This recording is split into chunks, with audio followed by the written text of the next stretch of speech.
Mr. Gaetz, how many Republicans do you have with you in this effort? Well, I have enough Republicans where at this point next week, one of two things will happen. Kevin McCarthy won't be the Speaker of the House, or he'll be the Speaker of the House working at the pleasure of the Democrats. And I'm at peace with either result because the American people deserve to know who governs them. I'm sorry, I'm going to let her have a question. Yeah, so you've made it clear that if this fails, you will try again. How soon would that happen? Well, I'm not so pessimistic as to immediately accept that it'll fail. I think that's the likely outcome.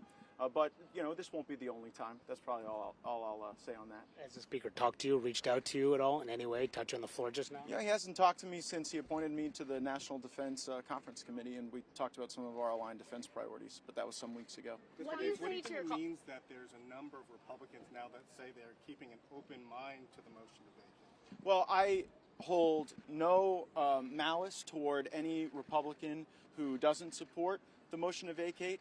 I believe the basis for the motion to vacate is Kevin McCarthy's repeated breach of the agreement that he made in January. Just look at the breach that we've seen over the last few weeks. He blew past the pre-COVID spending top line he agreed to.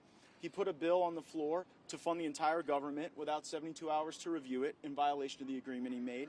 He said that there would never be a bill on the floor of the House that spent more than $100 million without the opportunity for amendment. And yet, the last continuing resolution violated that agreement as well.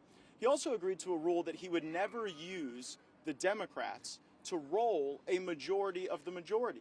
But in the last vote on Ukraine, we had a majority of the majority vote no, and yet that was not something that the leadership honored. They used Democrat votes to send more money to Ukraine. And maybe the last straw for me was learning that Kevin McCarthy had created a secret side deal with President Biden on Ukraine while we were in the middle of this government funding battle. A secret side deal on Ukraine is not what the American people want to see out of a Republican speaker. He denied that. If it's likely to fail as you expected, what did you accomplish through this?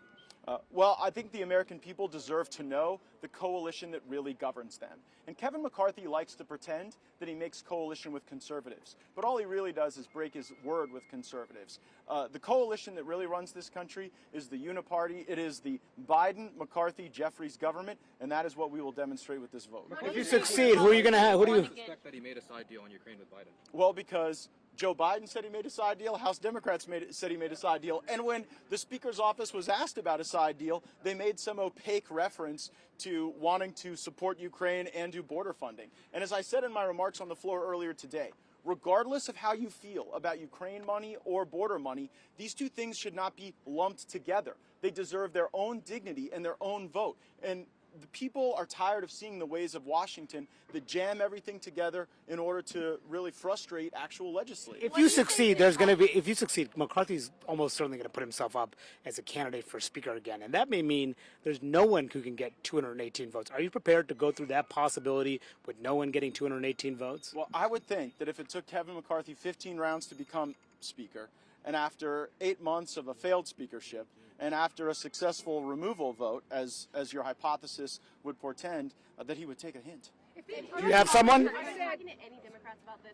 If it were serious, you'd be trying to convince them. Look, I have made no deal with Democrats because I believe that Democrats should vote against Kevin McCarthy for free. It's Kevin McCarthy who's out there offering deals to Democrats. So if there's a deal made with Democrats, the only deal is to make one with McCarthy, because I'm not offering anything and won't offer anything. And by the way, if the Democrats want to own Kevin McCarthy, they can have him. Because one thing I'm at peace with is when we stand here a week from now, I won't own Kevin McCarthy anymore. He won't belong to me. So if the Democrats want to adopt him, they can adopt him. If you're successful, who would be your alternative? Who would you be putting up there if you're successful? Look, our number 2 is Steve Scalise. I think very highly of Steve Scalise. I would vote for Steve Scalise. I would probably vote for at least 100 Republicans in our caucus and maybe 100 other Americans out there who wouldn't necessarily need to be a member of the body to be considered for the speakership. But I am not going to pass over Steve Scalise just because he has blood cancer and is going through treatment. What would you say to members who have worked so hard to try and get these appropriation bills through? That's finally happening. Now they say they don't want to be distracted from that. What do you say to those members who don't want to vote against McCarthy for that reason? Well, mostly I would say you're welcome, because we weren't endeavoring on the appropriations process earnestly until we held a political gun to the Speaker's head last week. We left for a 6-week vacation, and we'd only passed one of our appropriations bills, the Veterans Bill. If Kevin McCarthy was serious about appropriations, we'd have been here all of July, we would have been here in August, and we would have been doing the people's work, passing their budget. The American people are tired of Washington, D.C. not having a budget, running $2 trillion annual deficits, sitting atop a $33 trillion debt. And if this country's going down, I'm going down fighting. I'll give you a follow-up. I mean, it's happening now, right? Y'all were supposed to be back home in your districts. That hasn't happened. There are appropriation bills on the calendar. I know it might have taken a while to get here, but you're here. And so what do you say to your colleagues who say we can't support this because we want to get this done? We want to get the government funded. Well, I would suggest if we were real serious about that process, we wouldn't be having 4-day work weeks. I mean, we started votes tonight at 6:30 p.m. on a Monday. Most Americans don't start work at 6:30 p.m. on a Monday and end a few hours later, right? So I don't believe that the level of effort that you're seeing out of the Congress this week is reflective of the momentum that we had built previously. But you're going to need Democrats. You're going to need Democrats to vote with you to oust McCarthy, and you're criticizing McCarthy for having to potentially need Democrats to keep him in the job. I mean, aren't you pretty much doing the exact same thing here? Mono, the yellow brick road of working with Democrats has been paved, constructed, engineered, and architected by Kevin McCarthy.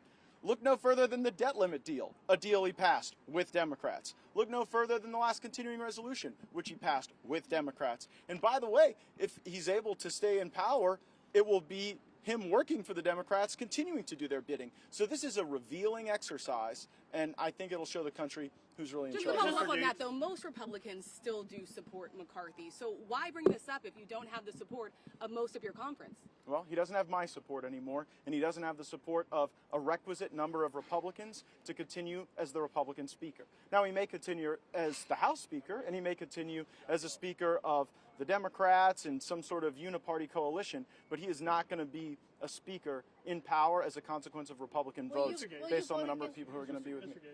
Is this like a personal disagreement you have with McCarthy, or is this solely just on... You know, it's so funny that I come out here, and I've been doing this for a great number of days with all of you, and I lay out in Technicolor the specific areas of breach of the agreement: breaching the 72-hour rule, breaching the suspension rule, blowing past the top lines, not passing single subject spending bills. And yet the McCarthy operation continues to try to make this some sort of personal beef. No one seems to be real eager in engaging me on the substance of my argument, which is that we need single subject spending bills, we need to return to pre-COVID spending.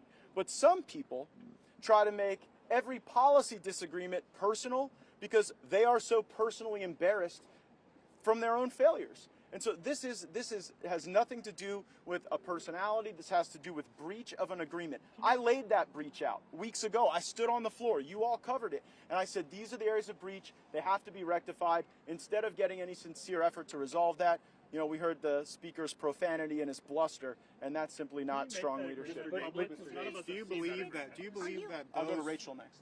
Mr. Gaetz, are you concerned that some conservatives who agree that McCarthy is in breach of these promises he made in January are not backing your effort? People like Chip Roy, Byron Donalds, Thomas Massey, obviously somebody who tried to oust Boehner, says that this could backfire on conservatives. Are you worried about that pressure and that fracture in conservatives actually undercutting Chip Roy and Thomas Massey, we all want to get to the same place. We all want to have less spending.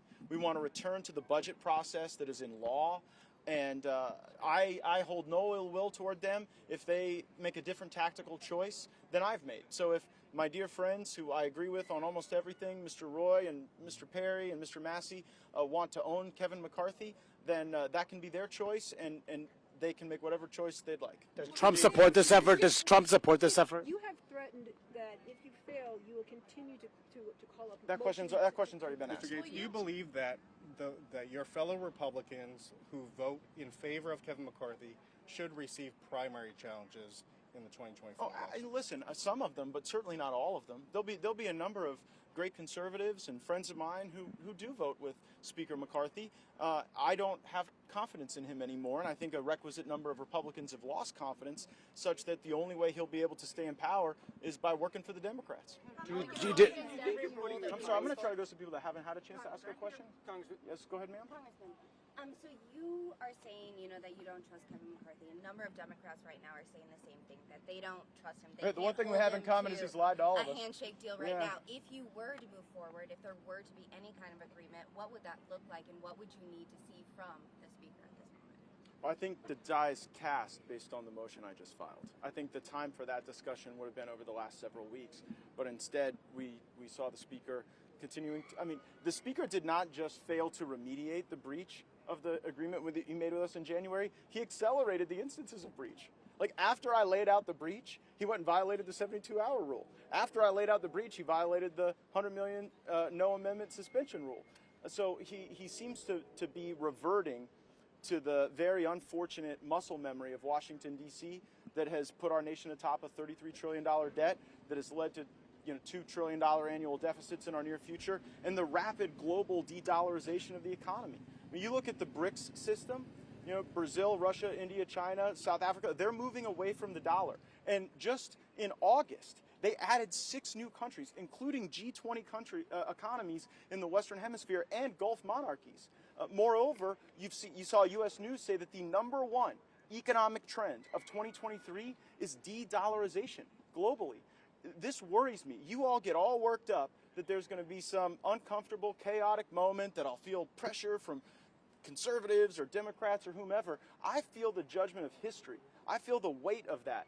I worry that when the history books are written about this country going down, that my name is going to be on the board of directors here. And if this country's going down, and if we're losing the dollar, I am going down fighting. And I don't care if that means fighting Republicans, Democrats, the Uniparty, the leadership, the PACs, the lobbyists. I've had it. I've been here 7 years. We don't have a fucking budget. We haven't had one since the mid-90s. I am through with it. I apologize for using that word, but the only path forward here is to have single subject spending bills that can be reviewed, amended, considered, and I think that is the responsible way that our legislatures all over this country operate, for good reason.